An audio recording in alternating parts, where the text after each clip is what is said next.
نعت خوانی اس کا ہمارے دین میں کوئی باقاعدہ شعبہ نہیں۔ آج کے دور میں محافل میلاد جائز تب ہوں گی کہ جب اس میں مقصد تعلیم اور تربیت ہو۔ رحمت عالم صلی اللہ علیہ وسلم کی مجلس مبارکہ کا جو انداز تھا وہ ہمارے اس مروجہ محافل سے اور مجالس سے یکسر مختلف تھا۔ ایسی نعت خوانی حرام ہے۔ مجلس میلاد کا مقصد کیا تھا؟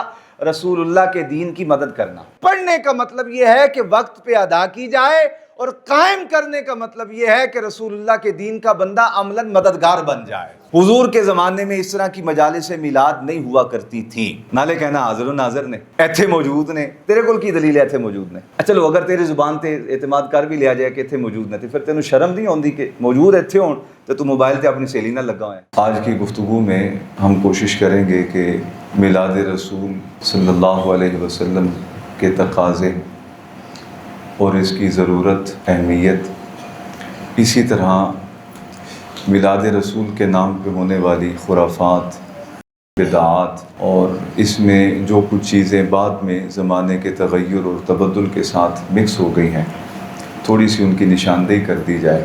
گاڑی کے آگے لائٹس اس لیے لگائی جاتی ہیں کہ گاڑی چلانے والے اور سفر کرنے والے کو اندازہ ہو جائے کہ کھڈا کہاں ہے۔ یہ لائٹ پیچھے بھی لگائی جا سکتی ہیں، لیکن پیچھے صرف اشارے ہوتے ہیں، آنے والوں کو پتہ چل جائے کہ گاڑی جا رہی ہے۔ آگے تیز لائٹیں لگائی جاتی ہیں تاکہ جو چلا رہا ہے، سفر کر رہا ہے، اسے پتہ چل جائے کہ آگے کہاں پہ گڑھا ہے، کھڈا ہے، اور کہاں سے میں بچ کے نکل سکتا ہوں اور کہاں میرا نقصان ہو جائے گا۔ یہ جو ہمارے دین کے اندر یوم جمعہ کا خطبہ جمعہ ہے، یہ رسم نہیں، بدقسمتی ہے ہمارے ہاں یہ رسم بن گئی ہے۔ یہ بیسیکلی وہ روشنی کے چراغ ہیں خطبات جمعہ، اور انہیں چراغوں کی مثل ہی ہونا چاہیے۔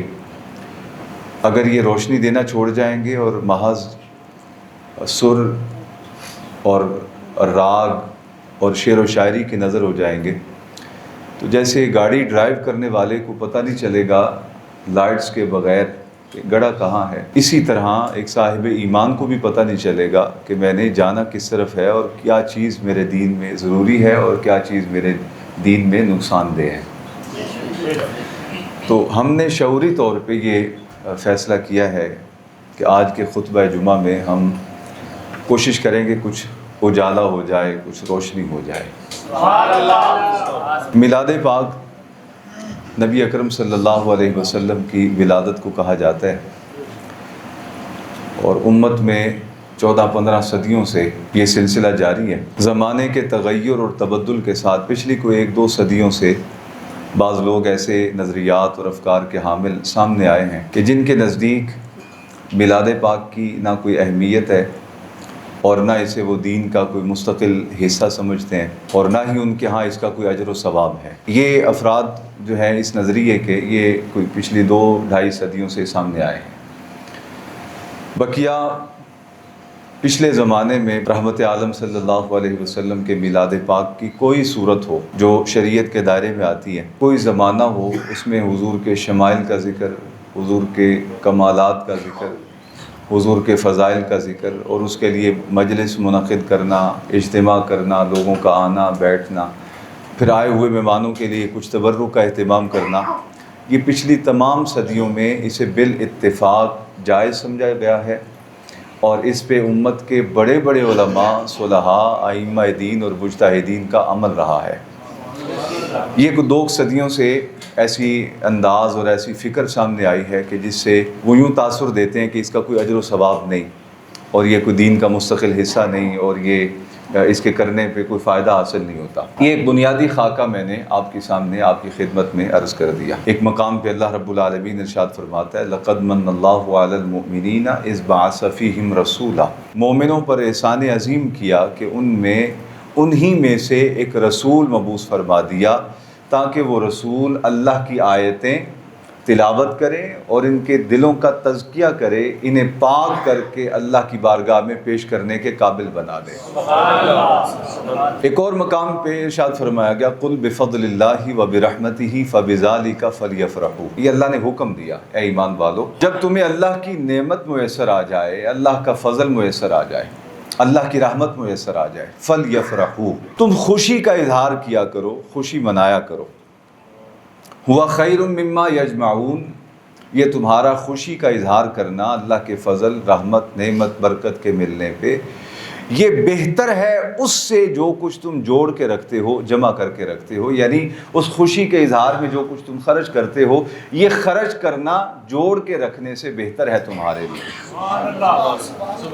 پھر ایک مقام پہ اللہ رب العالمین نے اس صاحب میلاد رسول کی عظمت کا اظہار یوں کیا، ارشاد فرمایا وَمَا أَرْسَلْنَاكَ إِلَّا رَحْمَةً لِّلْعَالَمِينَ. اولاد کا ملنا یہ بھی نعمت ہے، فضل ہے، رحمت ہے. گاڑی آ جانا، گھر مل جانا، کاروبار چل جانا، اچھے دوست مل جانا، بچوں کی رشتوں کے سلسلے میں اچھے سسرال بچوں کو میسر آ جانا، یہ ساری اللہ کی رحمتیں ہیں. لیکن فرمایا اس کائنات میں جتنی بھی رحمتیں ہیں ان کی اپنی اپنی شان، اپنی اپنی حیثیت ہے، لیکن میرے حبیب ایسی رحمت ہیں جو کسی ایک علاقے یا کسی ایک قوم، ایک قبیلے کے لیے نہیں بلکہ کل جہان کے لیے رحمت بن کے آئے ہیں. تو فرمایا جب تمہیں رحمت میسر آ جائے تو خوشی کا اظہار کیا کرو. پھر قرآن مجید فرقان حمید میں اللہ رب العالمین نے انبیاء کرام علیہم السلام کے ولادت کا تذکرہ فرمایا ہے. سورہ مریم کے اندر حضرت عیسیٰ ابن مریم رضی اللہ تعالیٰ عنہ اپنی ولادت کا خود تذکرہ کرتے ہیں. ایک ہے نبی خدا کا خود تذکرہ فرمانا. یہ بھی بڑی شان کی بات ہے کہ اللہ کا نبی جو ہوتا ہے وہ اس کی الفاظ اور اس کا کلام اور اس کی زبان ہماری طرح عام فضول یاوہ گوئی نہیں کرتی. اللہ کے نبی کا ایک ایک جملہ جو ہے وہ اللہ کی مرضی اور مشیت کے مطابق ہوتا ہے.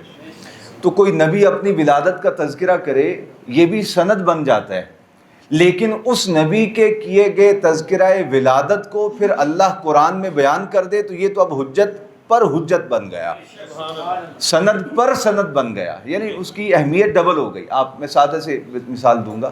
کہتے ہیں ایک بچے نے ماشاءاللہ بڑی محنت، بڑا پڑھاکو بچہ ہے، اس نے پڑھتے پڑھتے بی اے کر گیا ہے، ایم اے کر گیا ہے. اب اس کی معاشرے میں اہمیت ہے کہ اس نے ایم اے کر لیا ہے، لیکن اس کا شوق اور بڑھا اور اسے علم حاصل کرنے کا ذوق اور پیدا ہوا. اس نے ڈبل ایم اے کر لیا، پھر ٹرپل ایم اے کر لیا. اچھا یہ تو اپنی زبان میں کرتا رہا نا، اردو میں. اب ماشاءاللہ بچہ بہت قابل ہے، اس نے انگلش میں 2 بار ایم اے کر لیا، ڈبل ایم اے کر لیا. یہ تشبیہ و تمثیل انبیاء کے ساتھ جچتی نہیں، میں نے صرف اپنی مثال عقل کو سمجھانے کے لیے مثال دی ہے. نبی خدا کا اپنی ولادت کا ذکر خود کرنا بھی سند ہے، اس لیے کہ جو نبی بات کرتا ہے وہ ہلکی بات نہیں ہوتی، وہ وہی بات ہوتی ہے جو رب کی مرضی اور منشا کے مطابق ہوتی ہے. آپ کہیں گے اس پہ دلیل دے دیں، تو چھوٹی سی دلیل بالکل. جن لوگوں کو چن کے اللہ اپنی بارگاہ کے قریب کرتا ہے ان کی 2 صورتیں بنتی ہیں، ایک ہے نبی، ایک ہے ولی. ولی جو ہوتے ہیں یہ پوری امت کے قرآن و حدیث کے نتیجے اور تصور کے مطابق، عقیدے کے مطابق ولی گناہوں سے پاک نہیں ہوتے. ان میں گناہ کرنے کا مادہ موجود ہوتا ہے، لیکن چونکہ وہ اللہ کے ولی ہوتے ہیں، اللہ کے دوست ہوتے ہیں، اللہ کے پیارے ہوتے ہیں، تو اللہ ان کے اندر گناہ کا، خطا کا، غلطی کا مادہ ہونے کے باوجود انہیں اپنی رحمت سے محفوظ رکھتا ہے. اس لیے اولیاء کے متعلق قرآن و حدیث کا دیا گیا تصور یہ ہے کہ ولی اگرچہ خطا کر سکتا ہے لیکن اللہ اپنی رحمت کاملہ سے اسے محفوظ رکھتا ہے. دوسرا درجہ ہے نبوت کا. ولی یہ تابع ہوتا ہے نبی کے. ولی کی ولایت نبوت کا فیض ہوتی ہے، تو ولی کی ولایت کے سبب اس کی جان اور اس کا جسم اور اس کی روح خطاؤں سے، گناہوں سے، اللہ کی رحمت سے محفوظ رہتی ہے. نبی ایسی ذات کو کہا جاتا ہے جس میں اللہ نے گناہ کا مادہ ہی نہیں رکھا ہوتا. اس لیے نبی کا ہر عمل امت کے لیے حجت بنتا ہے، نبی کا قول، فعل امت کے لیے حجت بنتا ہے. حتیٰ کہ نبی کے سامنے اگر کوئی غیر نبی کوئی عمل کر دے اور نبی صرف اس پر خاموش رہ جائے تو وہ غیر نبی کا عمل نبی کی خاموشی کی وجہ سے امت کے لیے حجت بن جاتا ہے. یعنی ایک تو یہ ہے کہ ان کی اپنی شان اور ڈگنیٹی اور ایبلٹی اتنی بڑی ہے کہ وہ کچھ کہہ دیں تو وہ سند بن جائے، وہ کچھ کر دیں تو سند بن جائے.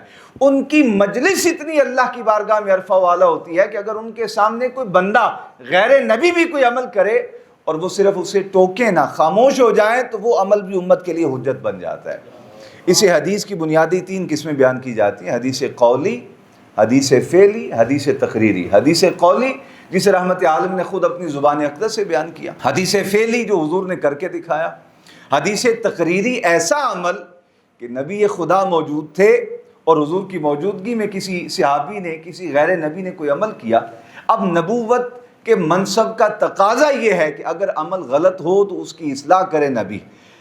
چونکہ نبی نے اصلاح نہیں کی تو اس سے یہ پتہ چلا کہ جو کام نبی کے سامنے کیا گیا اگر وہ قابل اصلاح ہوتا تو منصب نبوت کا تقاضا تھا، اس کی اصلاح کی جاتی. چونکہ نبی خاموش رہے تو اس لیے سب پتہ چل گیا کہ جو عمل کیا گیا تھا وہ خلاف شریعت نہیں تھا. اب نبی کا خاموش ہونا اس عمل کو معتبر بنا گیا. کتنا معتبر بنا گیا کہ وہ عمل امت کے لیے حجت بن گیا، اس کے سبب امت کے لیے جائز اور ناجائز ہونے کی دلیل بن گئی. اب نبی خدا حضرت عیسیٰ ابن مریم خود اپنی زبان اقدس سے اپنی ولادت کا ذکر کر رہے ہیں. یہ بھی ایک سند کا درجہ رکھتا ہے، لیکن آپ دوسری جانب دیکھیں کہ اللہ کو نبی کی ولادت کے اس تذکرے کا جو بیان تھا اتنا محبوب اور پسند ہوا کہ اللہ نے 6 صدیوں، کم و بیش 6 صدیوں کے بعد جب قرآن نازل کیا تو اس میں بھی نبی خدا حضرت عیسیٰ ابن مریم کی زبان سے نکلے ہوئے تذکرہ ولادت کو اللہ رب العالمین نے اس دین کے لیے بھی بیان فرما دیا. آپ ارشاد فرماتے ہیں جسے رب قرآن میں بیان کر رہے ہیں وَالسَّلَامُ عَلَيَّ یَوْمَ وُلِدتُّ وَيَوْمَ أَمُوتُ وَيَوْمَ أُبْعَثُ حَيًّا. 3 درجے بیان کر دیے. کہا سلامتی ہو، رحمت ہو، برکت ہو اس لمحے پر جس لمحے میں پیدا ہوا،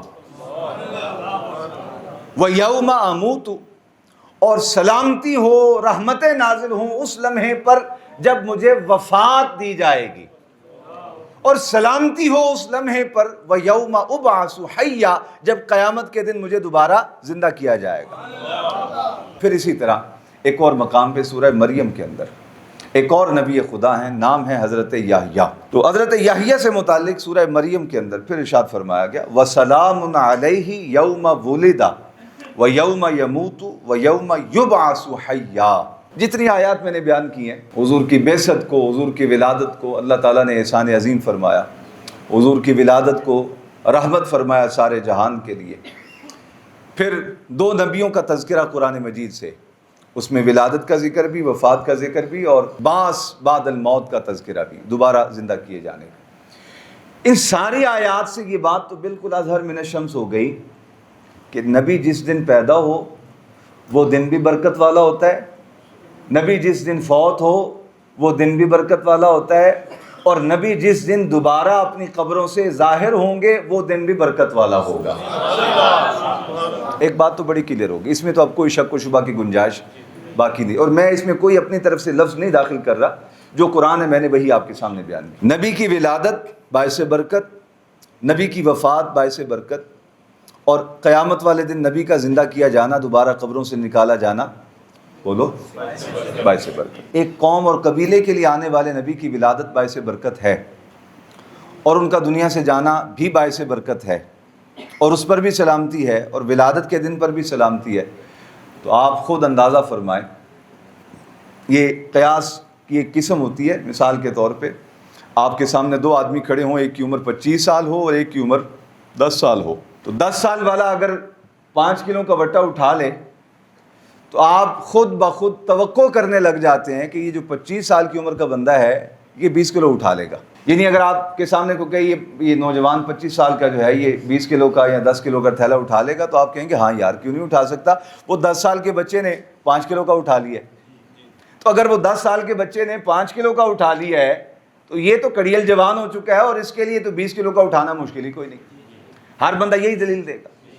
اب ایک نبی ہیں حضرت عیسیٰ روح اللہ، حضرت یحییٰ، حضرت موسیٰ، یہ دیگر انبیاء کرام علیہم السلام، یہ سارے کے سارے مختلف قوموں اور قبیلوں کے لیے آئے ہیں، مختلف علاقوں اور ملکوں کے لیے آئے ہیں. ان کی عظمت شان کا اقرار، کسی ایک جہت کا بھی انکار نہ ہم کرتے ہیں، نہ ہماری کبھی عقل و خرد میں آیا کہ ہم ان کی شان میں تنقیص کریں.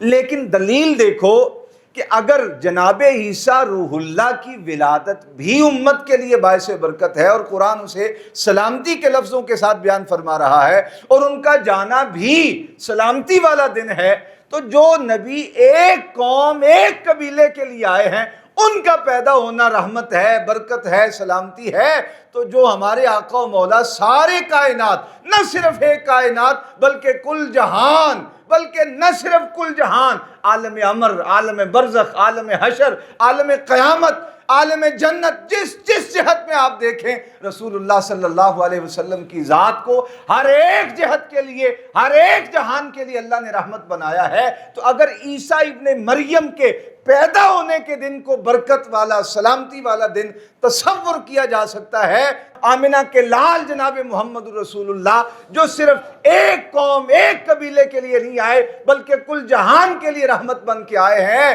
اور پھر ان کی شان یہ ہے کائنات ان کی وجہ سے ہے۔ آپ سمجھے بات؟ تو اگر حضرت عیسیٰ ابن مریم علیہ السلام کا یوم ولادت جو ہے وہ سلامتی ہے اور قرآن اسے بیان کر رہے ہیں، تو پھر امام الانبیاء صلی اللہ علیہ وسلم کی ولادت تو پھر بدرجہ اولا زیادہ سلامتی ہے۔ اب یہ جو ولادت کے ایام ہیں، میں آج کوشش کروں گا بڑے دھیمے لہجے میں گفتگو کروں، اور مجھے آپ سے توقع ہے کہ آپ دائیں بائیں توجہ ہٹا کے صرف بات کی جانب توجہ رکھیں تاکہ کچھ چیزیں کلیئر ہو جائیں۔ یہ بات کلیئر ہو گئی، نبی کا پیدا ہونا سلامتی ہوتا ہے، نبی کا پیدا ہونا برکت ہوتا ہے۔ اب اگلی بات، رحمت عالم صلی اللہ علیہ وسلم کی ولادت کا دن کون سا ہے؟ پیر کا دن، 7 دنوں میں سے پیر کا دن، اس پہ اتفاق ہے۔ اب مہینے کی تاریخوں میں اختلاف ہے۔ اب آپ کہیں گے کہ تاریخوں میں اختلاف کیوں ہے؟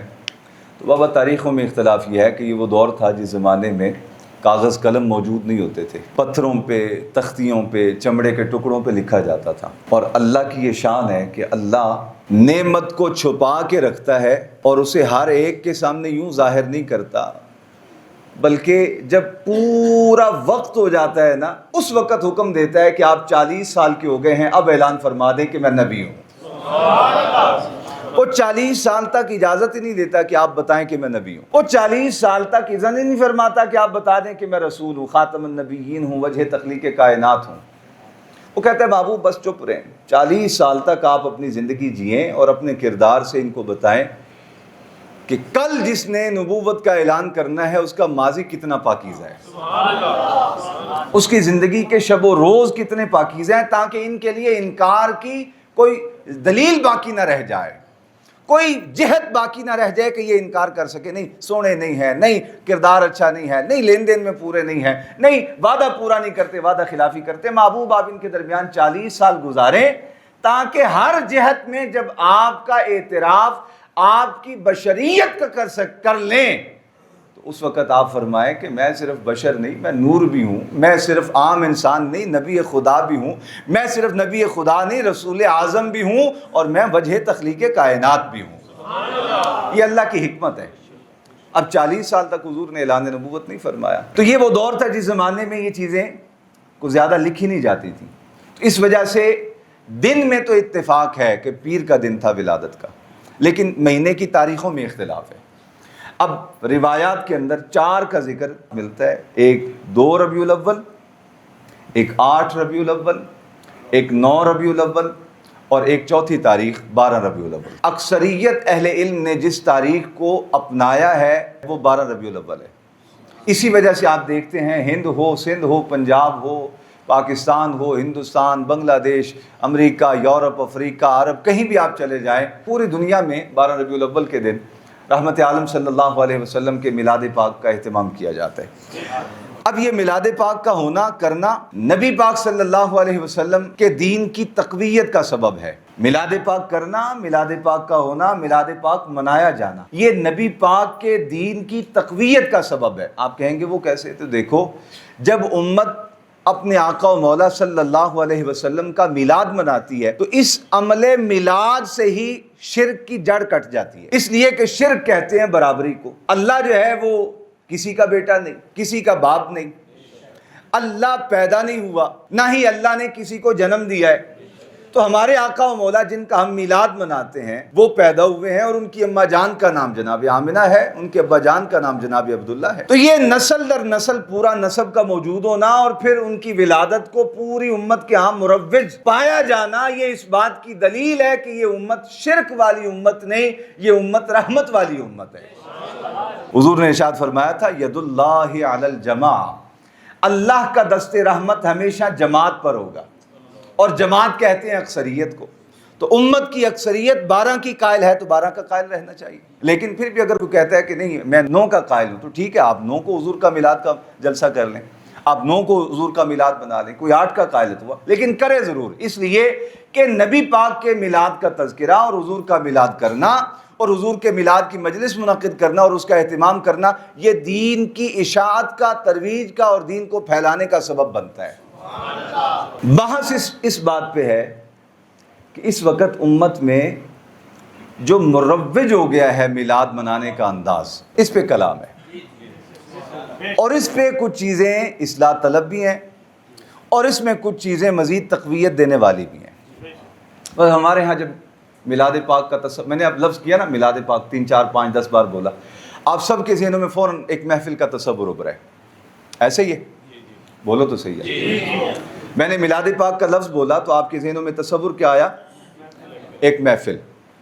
اب اس محفل میں مزید اس کو کھولا جائے اس لفظ محفل کو تو اس میں آپ کو ایک نقیب نظر آتا ہے، ایک خطیب نظر آتا ہے، ایک قاری نظر آتا ہے، ایک نعت خواں نظر آتا ہے، اور اس میں ایک ساؤنڈ والا نظر آتا ہے، ایک تمبو کنات والا نظر آتا ہے، اور اس میں پورا ایک سیٹ اپ ہے، مکمل پیکیج ہے۔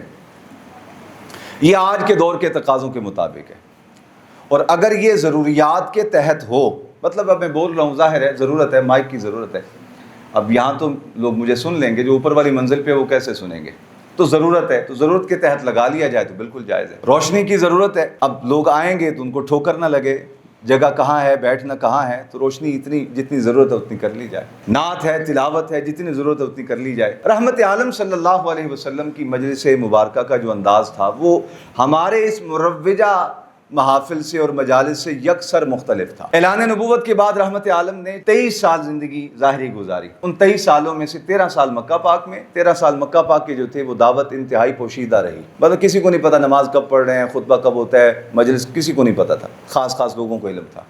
تو 13 سال تک مکہ پاک میں دعوت پوشیدہ رہی، پھر ہجرت فرمائی، مدینہ پاک تشریف لائے، تو 10 سال میرے آقا نے مدینہ پاک میں گزارے، اور یہ دعوت و تبلیغ کا اعلانیہ دور تھا۔ اس میں باقاعدہ حضور کے خطبات جمعہ بھی ہیں، اس میں حضور کے مجالس دینیہ بھی ہیں، اس میں حضور کے حلقات بھی موجود ہیں۔ آپ ان 10 سالوں کے تمام خطبات، تمام مجالس، تمام بیانات، تمام حلقات کو جمع کر لیں، نہ آپ کو کوئی وہاں نعت خواں نظر آئے گا، نہ کوئی نقیب نظر آئے گا، نہ کوئی خطیب نظر آئے گا، نہ کوئی قاری نظر آئے گا۔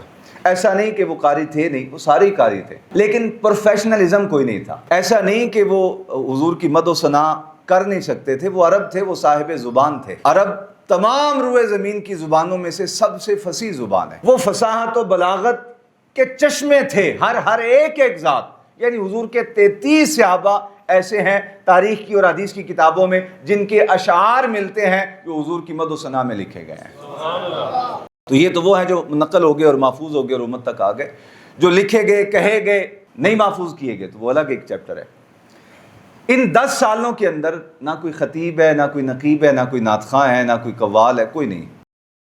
ایک تنہا ذات تھی، جب نماز کے علاوہ یا خطبہ جمعہ کے علاوہ حضور کا کوئی ارادہ ہوتا تھا واعظ و نصیحت کا تو حضور حکم دیتے تھے، تو مؤذن رسول اور خادم رسول جو تھے وہ آواز دیتے یا اذان دیتے تو لوگوں کو پتہ چل جاتا کہ نماز کا وقت نہیں، حضور بلا رہے ہیں، نماز کا وقت تو نہیں ہے، اس لیے آواز آئی ہے یا اذان آئی ہے، تو لوگ کام کاج چھوڑ کے آ جاتے تھے۔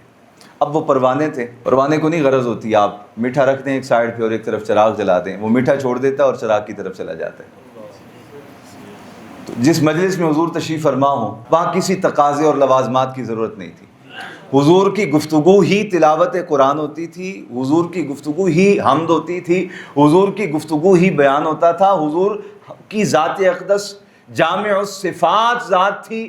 اللہ کے حبیب جب بیان فرماتے تھے تو حضور کی نشست اور حضور کی مجلس اور حضور کی صحبت ہر ایک ضرورت کو پورا کر دیتی تھی۔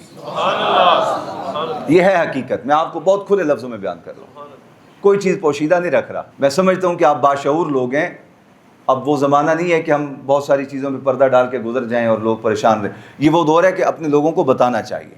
حضور کے زمانے میں اس طرح کی مجالس میلاد نہیں ہوا کرتی تھیں. یہ زمانہ صدیق اکبر میں، فاروق اعظم میں، عثمان غنی میں، علی مرتضیٰ میں، دیگر صحابہ کے زمانے میں بھی اس طرح کی محافل نہیں ہوئی. اب سوال یہ ہے کہ جب حضور کے زمانے میں نہیں ہوئی، خلفائے راشدین کے زمانے میں بھی نہیں ہوئی، تو آج کے زمانے میں کیوں کی جاتی ہے؟ اب یہاں اس مسئلے پہ آ کے پھر آگے اس کی تشریح اور اس کی وضاحت کی ضرورت ہے. کچھ چیزوں کو کلیئر کر کے مضبوط کیا جائے اور کچھ چیزوں کو صاف کر دیا جائے. رحمت عالم صلی اللہ علیہ وسلم کے سامعین جو ہوتے تھے یہ حضور کی صحبت والے لوگ تھے، اور حضور کی صحبت کا یہ کمال تھا جس سے ایک لمحہ حضور کی مجلس کا نصیب ہو گیا. اس کا ظاہر تو ظاہر رہا، کتنا پاک ہوا اللہ ہی جانتا ہے. اس کا باطن اتنا پاک ہو گیا کہ جسے ایک لمحے کی صحبت رسول نصیب ہو گئی، وہ اتنا روحانی طور پہ اونچا چلا گیا کہ بعد میں امت کے غوث، کتب، اقطاب، اوتاد، اولیاء سارے کے سارے اربوں کی تعداد میں جمع ہو جائیں تو اس ایک شخص کی گرد راہ کو نہیں پا سکتے جس نے رسول اللہ کی ایک لمحے کی صحبت پائی ہے. اب آپ اس سے اندازہ لگائیں کہ حضور کی مجلس کتنا پاک کرتی تھی. ایک لمحے کے لیے جو آ گیا وہ روحانیت کی ساری منزلیں طے کر گیا. امت میں سب سے بڑا مقام ولایت کا صحابیت ہے. وہ صحابی بن گیا حضور کا. اب صحابہ سامعین ہوتے تھے، وہ سارے عرب تھے، عربی زبان سمجھتے تھے. پھر جس چیز کی ضرورت ہوتی تھی نبی پاک اسے خود بیان کر دیتے تھے. بعد میں جب زمانہ بدلا اور دین حجاز مقدس مکہ اور معظمہ سے باہر نکلا، کہیں حبشہ کے لوگ ہیں، کہیں پنجاب کے لوگ ہیں، کہیں سندھی بولنے والے ہیں، کہیں بلوچی ہیں، کہیں افغان ہیں، کہیں پٹھان ہیں، مختلف قوموں، قبیلوں اور ملکوں تک دین پہنچا. اب ضرورت پیش آئی کہ کچھ ایسے لوگ امت میں تیار ہوں کہ جو محنت کر کے، مجاہدہ کر کے، ریاضت کر کے، اپنے آپ کو پاک صاف ستھرا رکھ کے اس مقام تک لے جائیں کہ انہیں عالم ربانی کہا جائے. وہ حاملین قرآن میں سے ہوں، وہ رسول اللہ صلی اللہ علیہ وسلم کے فرامین کا فیض ان کے سینے میں موجود ہو، پھر عمل اور تزکیہ ہو چکا ہو. آئے ساڑھے طرح نہیں. اب آج کل نواں اے آئی نے موقع دے دیتا نا لوگوں کو اشتہار بنانا. میں بچیاں نے ویکھنا جی پورے پاکستان 'چ میں مفت تقریر کراں گا. بھئی تینوں کنے کیا کہ تو پورے پاکستان 'چ مفت تقریر کر؟ اپنے گھردیاں نوں تقریر سنا. میں نے 6 سال یہاں تفسیر پڑھائی ہے. 6 سال جو تفسیر میں یہاں پڑھاتا تھا وہ یہاں آ کے پڑھانے سے پہلے گھر میں اپنے بھتیجوں کو پڑھا کے آتا تھا. نہ سمجھے تو ان کی مرضی ہے، ہم نے تو اپنا فرض پورا کیا. تینوں کنے کیا کہ تو پشاور جا کے تقریر کر؟ تیری ذمہ داری ڈومین ہوتی ہے بھائی. میری ڈومین، میری حد اللہ نے یہ مسجد رکھی ہے. اگر اللہ اپنے کرم سے مجھے مسجد سے باہر لے جائے تو میں جانے کو تیار ہوں. جیسے مالک کی مرضی ویسے ہم کریں گے، خدمت کریں گے. لیکن جب تک میرا دائرہ کار یہ ہے، مجھ پہ لازم نہیں کہ ٹکسالی کے اور شاہ عالم مارکیٹ کے لوگ نمازیں پڑھیں میرے باز کی وجہ سے. یہ میری ڈومین ہے، مجھے اپنی ڈومین کے اندر رہنا چاہیے. خرابی بھی تبھی پیدا ہوتی ہے کہ جب لوگ اپنا دائرہ کار چھوڑ کے باہر نکلتے ہیں اور دوسروں کے کام میں جا کے ٹانگ اڑاتے ہیں. اور یہ کام ہمارے دینی طبقے میں جو اس وقت نام لیوا ہیں دین کے، ان کے اندر بڑی بیماری پیدا ہو گئی. اپنے حصے کا کام نہیں کرتے، چاہے وہ مسجد کے مولوی ہوں، امام ہوں، خطیب ہوں یا نمازی ہوں. یعنی اب نمازی کا کیا کام ہے کہ وہ اپنے امام کی غلطیاں نکالے؟ بھئی اس کی غلطی کو عالم نکالے گا، وہ عالم ہے تو عالم غلطی نکالے گا. ہر ایک کی ڈومین ہے. جب تک اللہ نے چاہا، آپ حیران ہوں گے رسول اللہ نے ساری ظاہری حیات مدینہ پاک میں گزار دی ہے. او یار سنو میں کیا بیٹھا ہوں تمہارے ساتھ. اللہ کے حبیب جو صرف مکہ اور مدینہ کے لیے مبعوث نہیں ہوئے تھے، رحمت للعالمین ہونے کے باوجود حضور نے ساری زندگی مدینہ پاک میں گزار دی ہے. اب ہمارے آج کے چھوٹے سے چھلنتر ہیں، 2 دن کسی مدرسے میں پڑھتے ہیں، تیسرے دن استاد چھوٹی مار دیتے نس جاتے ہیں. بعد جو فیس بک پہ اشتہار لایا ہوتا ہے جناب پورے ملک میں خطابات کے لیے میری سروس حاضر ہے. آپ اپنا تزکیہ تو کر لیں پہلے. آپ کا اپنا تزکیہ ہوا نہیں، علم آپ کا ناقص ہے، طہارت آپ کی ناقص ہے، بندگی آپ کی ناقص ہے. آپ کا تو بعض اوقات اگر اس کو مزید کوریدا جائے تو ایمان کے معاملے میں آپ کمزور ہیں. آپ کسی اور کی رہنمائی کیا کریں گے؟ داتا صاحب زندگی آدھی گزار کے پھر مرشد نے کہا جاؤ لاہور جا کے لوگوں کو اللہ اللہ سکھاؤ. ایتھے جی آپ پڑھیا نہیں ہوتا تھے کو تقریریں شروع کر دیتے ہیں.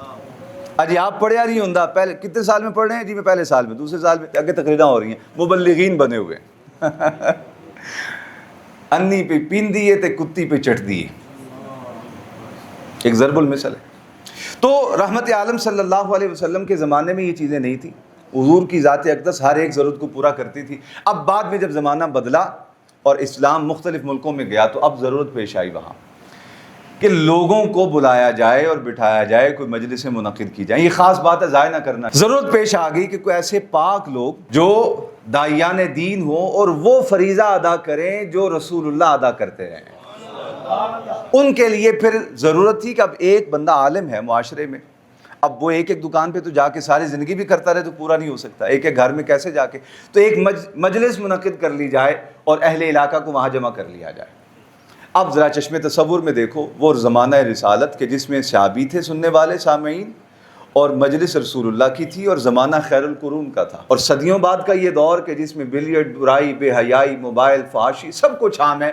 ایسے وقت میں سننے والے عام لوگ ہیں اور ان کے ذہنوں میں اور تصورات میں اور ان کی نظروں میں اتنے برے برے خیالات ہیں کہ اب جب مجلس منعقد کی گئی تو ضرورت پیش آئی کہ آنے والا نہ پاکیزہ ماحول سے آیا ہے اور نہ ہی پاکیزہ خوراک کھا کے آیا ہے، لہٰذا ضرورت ہے کہ اسے قرآن تھوڑا سا سنایا جائے تاکہ پچھلے تصور اس کے اتریں اور قرآن کی تلاوت اس کا تزکیہ کر دے۔ لہٰذا ضرورت کے تحت مجلس کا آغاز تلاوت قرآن سے کیا گیا۔ مجرد قرآن کی تعلیم اور تربیت اور تلاوت یہ آدھی بات ہے، پھر رحمت عالم صلی اللہ علیہ وسلم کی ذات اقدس سے جوڑنے کے لیے، اس لیے کہ ایک ہے کتاب اور ایک ہے صاحب کتاب۔ تو چونکہ کتاب کی تلاوت سنا دی اور اب صاحب کتاب سے جوڑنے کے لیے کہا، اس کے سامنے 2 4 5 منٹ کے لیے رسول اللہ کی نعت بھی پڑھو تاکہ اس کے دل میں رسول اللہ کی محبت بھی پیدا ہو جائے۔ 2 مرحلے طے ہو گئے۔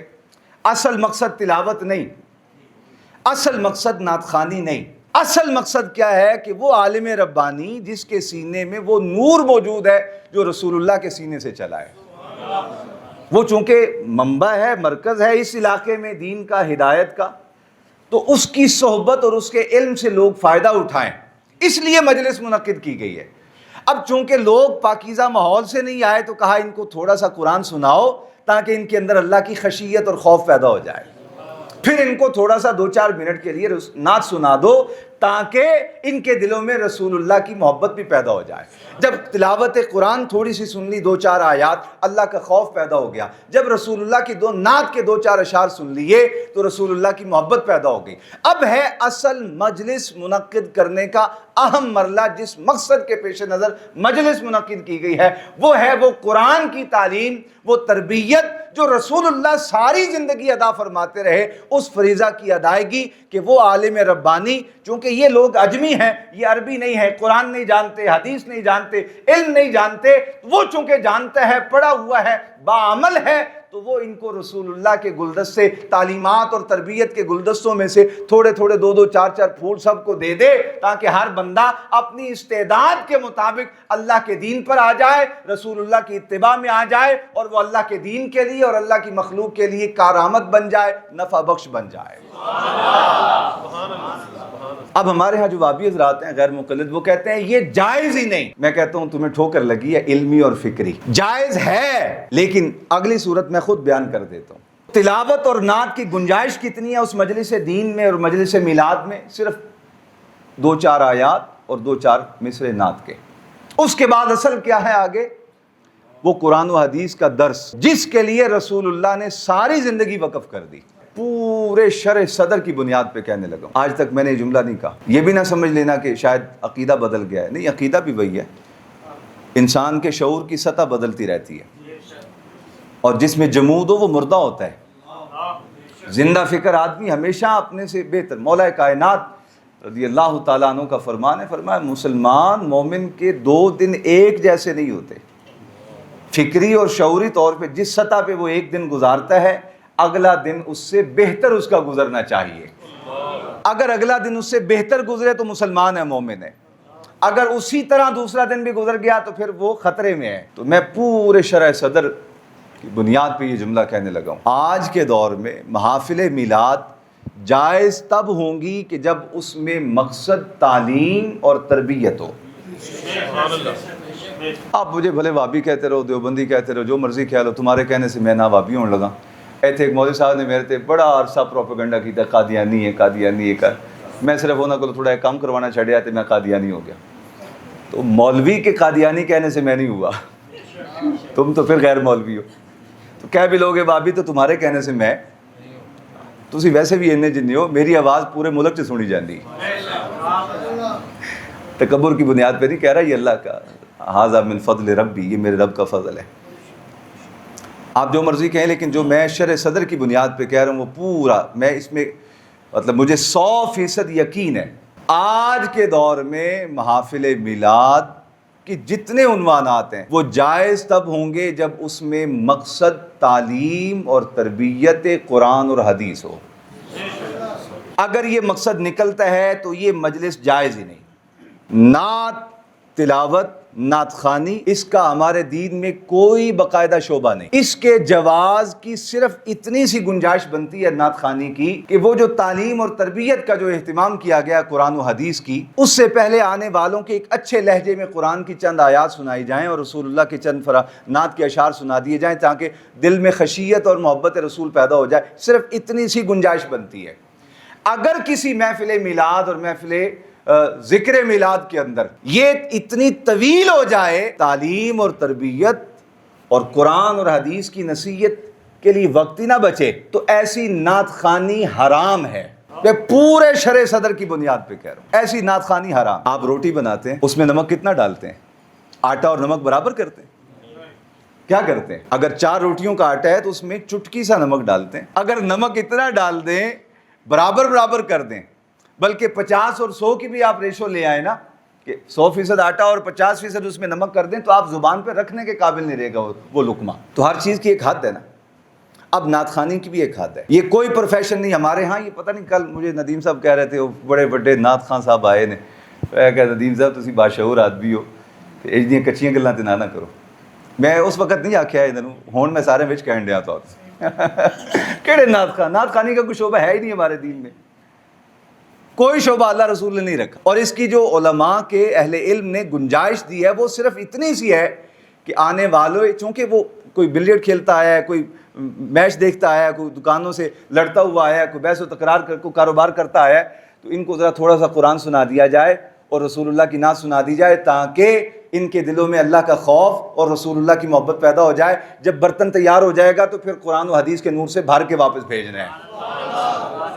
اب جو ہمارے ہاں محفل میلاد ہوتی ہیں عمومی طور پہ مجلسوں میں اور گلیوں محلوں میں بازاروں میں, ان کا جو اسلوب ہے وہ آپ کے سامنے ہے. تو بس میں آپ کو کسی ایک کی نشاندہی نہیں کر رہا کہ یہ صرف آپ کو مطلقاً میرٹ دے رہا ہوں. جو میرٹ میں نے قرآن و حدیث کی بنیاد پہ آپ کی خدمت میں عرض کیا ہے. اگر کسی مجلس میلاد میں یہ میرٹ نظر آئے تو اس میں بیٹھ جائیں. اگر یہ معیار نظر نہ آئے تو اپنے آپ کو اس سے علیحدہ کر لیں, آپ بالکل گناہ گار نہیں ہوں گے.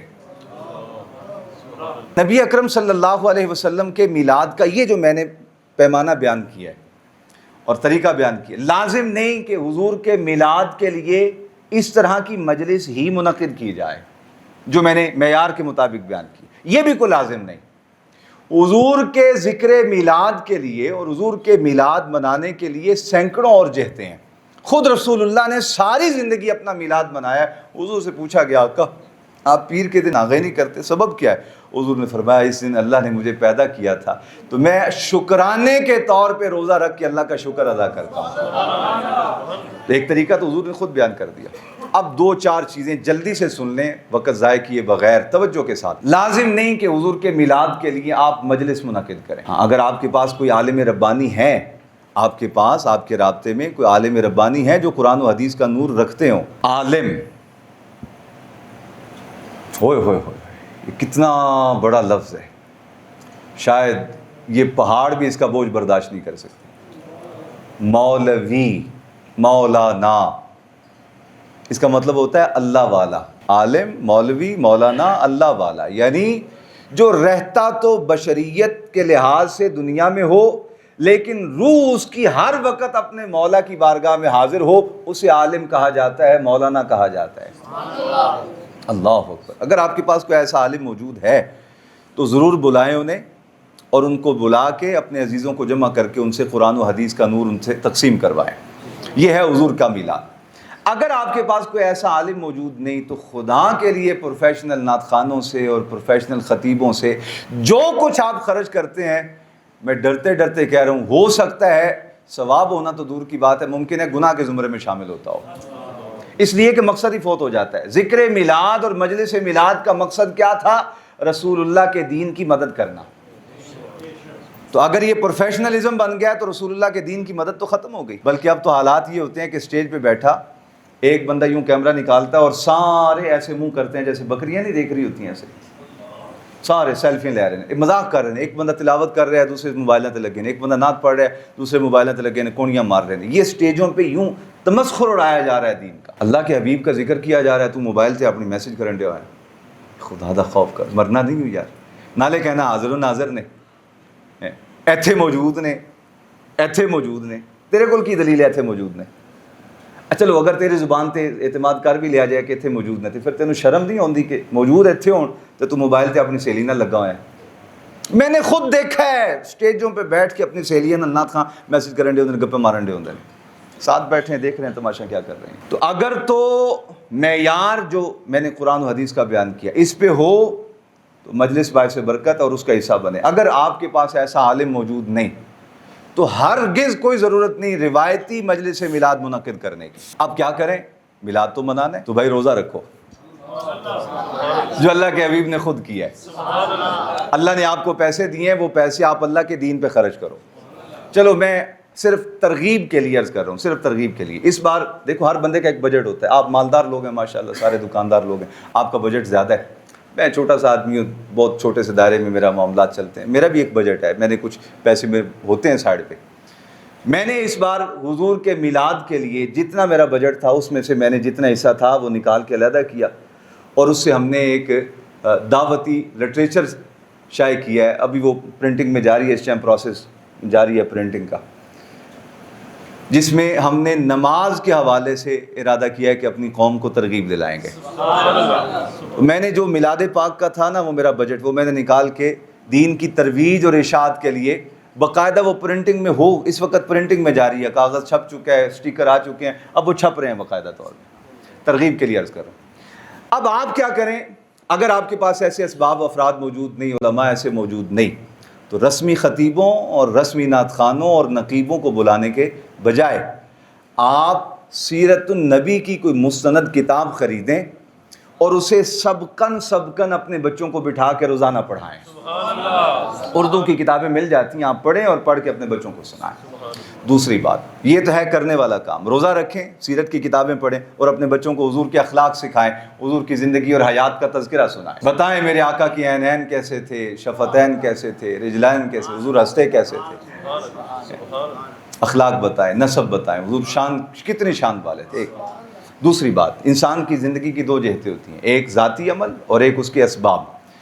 اللہ آپ کو اسباب دے تو آپ نیت کر لیں کہ اس دفعہ رسول اللہ کا میلاد، رسول اللہ کی تعلیم کی ترویج اور اشاعت، یعنی کتاب کی صورت میں، رسائل کی صورت میں، اور وہ پمفلٹ کی صورت میں، اور وہ دینی تربیتی اصلاحی لٹریچر کی صورت میں ہم نے اپنا پیسہ نعت خوانوں پہ خرچ کرنے کے بجائے، رسمی اور نور سے خالی محفلوں پہ خرچ کرنے کے بجائے کتاب و سنت کی ترویج اور اشاعت پہ خرچ کرنا ہے۔ مسجدیں بنائیں، مدارس قائم کریں، سکولز بنائیں۔ آپ کہیں کہ میری اتنی صلاحیت نہیں ہے میں مسجد بناؤں، مدرسہ بناؤں، میں کہتا ہوں جو بنے ہوئے ان کو سپورٹ کرنے لگ جاؤ۔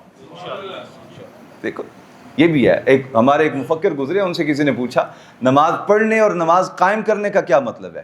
کہا نماز پڑھنے کا مطلب یہ ہے کہ صاف ستھرا لباس اہتمام کے ساتھ کرو، اور جب پورا ٹائم ہو جائے تو فجر، ظہر، عصر، مغرب، عشاء یہ نماز پڑھو، یہ ہے پڑھنا۔ اور کہا جہاں جس علاقے میں رسول اللہ کی امت کی تعلیم اور تربیت کے لیے مدرسہ اور مسجد موجود نہ ہو وہاں مدرسہ اور مسجد بناؤ، یہ ہے قائم کرنا۔ اگر پہلے سے مسجد بنی ہو اور وہاں کو اذان دینے والا نہ ہو تو تم تنخواہ دے کے ایک بندہ مقرر کر دو جو لوگوں کو وقت پہ اذان دیتا رہے، یہ ہے نماز قائم کرنا۔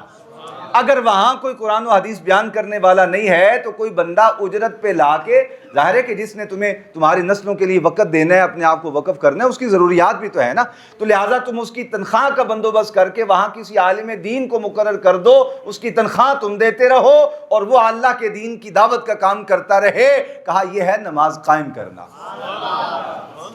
آپ سمجھے وہ بات؟ پڑھنا کیا ہے؟ اور ساڑھے ہاں ملنگ جڑنا ملنگ یہ کہتے ہیں اے جڑے تسی ٹوپیاں پا کے وضو کر کے مسیتاں جا کے پڑھ دے ہو نا، اے تسی پڑھ دے، اے جیڑی اسی کرنی ہے نا اسی ہاں قائم کر دے۔ گناہ کو تم نیکی ثابت کر کے پیش کرتے ہو، نماز قائم کرنے پڑھنے کا مطلب یہ ہے کہ وقت پہ ادا کی جائے، اور قائم کرنے کا مطلب یہ ہے کہ رسول اللہ کے دین کا بندہ عملاً مددگار بن جائے۔ ایک گل محبت علیہ سی کیا دوستوں،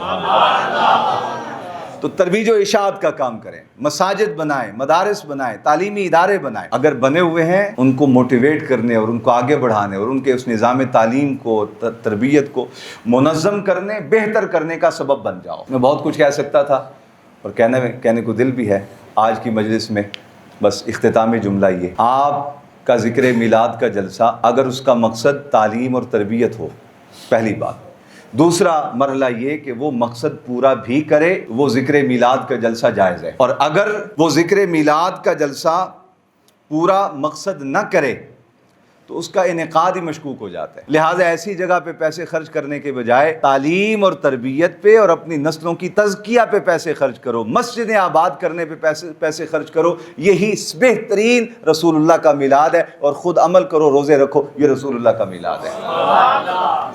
یہ سوال انہوں نے بھیجا ہے، فرماتے ہیں کہ 12 ربیع الاول کو لنگر کے لیے عورتوں کو جو ہے وہ عورتوں کو لے جاتے ہیں، اس کے لیے بھی بیان فرمائے۔ بات یہ ہے ہمارے دین میں رحمت عالم صلی اللہ علیہ وسلم، یہ غالباً کسی فقیہ سے پوچھا گیا کہ عورت جو ہے وہ قرآن پڑھ سکتی ہے ماہر استاد سے، تو فرمایا اگر پڑھانے والا حسن بصری ہوں اور پڑھنے والی رابعہ بصری ہوں تو تب بھی جائز نہیں، اور جگہ حرم شریف ہو کعبۃ اللہ تب بھی جائز نہیں، پڑھی جانے والی کتاب قرآن ہو تب بھی جائز نہیں۔ تو یہ 2 نان کے لیے عورتوں کا بازاروں میں جانا کیسے جائز ہو گیا؟ یہ تو گناہ کبیرہ ہے، اسی درجے کا حرام ہے جس درجے کا زنا اور شراب اور سود کھانا حرام ہے۔ عورتوں کا بازاروں میں جانا اور ہمیں اس کے لیے اہتمام کرنا، پورے ماہ میلاد میں کسی طور پر بھی کسی عورت کو باہر نہیں جانا چاہیے، اور ہمیں بھی احساس کرنا چاہیے کہ اپنی خواتین کو گھر میں فیسیلیٹیٹ کریں۔ گھر میں بدبختی ہے اس دور دے نوجوان باہر سہیلیاں رکھی ہوندی ہیں، کردے جو حقوق پورے نہیں کرتے، باہر سہیلیاں رکھی ہیں، بیوی دے ہوندے ہیں باہر سہیلیاں رکھی ہیں۔ اس تو بڑا ظالم کون ہوئے گا کہ جڑا اپنی زوجہ دے جڑے فرائض نے ادا نہیں کرتا اور باہر منہ مارتا ہے۔ تو عورتوں کا میلاد کے جلوسوں میں جانا، اور آج کل یہ محفل میلاد شروع ہو گئی جی عورتوں کی، ہاں یہ بھی ایک بات ہے، محفل میلاد، عورتوں کی محفل میلاد ہو رہی ہے، اور ایک اشتہار میں نے پڑھا اس کے اوپر لکھا ہوا تھا مردوں کے لیے پردے کا اہتمام ہے۔ یہ ظلم کی انتہا ہے، یہ اللہ اور اللہ کے حبیب کے دین کے ساتھ مذاق کیا جا رہا ہے۔ اس کی نہ صرف مذمت کرنی چاہیے بلکہ اسے روکنا چاہیے اور اپنی قوم کے اندر شعور بیدار کرنا چاہیے۔ اگر ہم یہ کرنے میں کامیاب ہو گئے تو انشاءاللہ تعالی اللہ کی بارگاہ سے عزت والے تاج ملیں گے انشاءاللہ۔ وآخر دعوانا الحمدللہ رب العالمین۔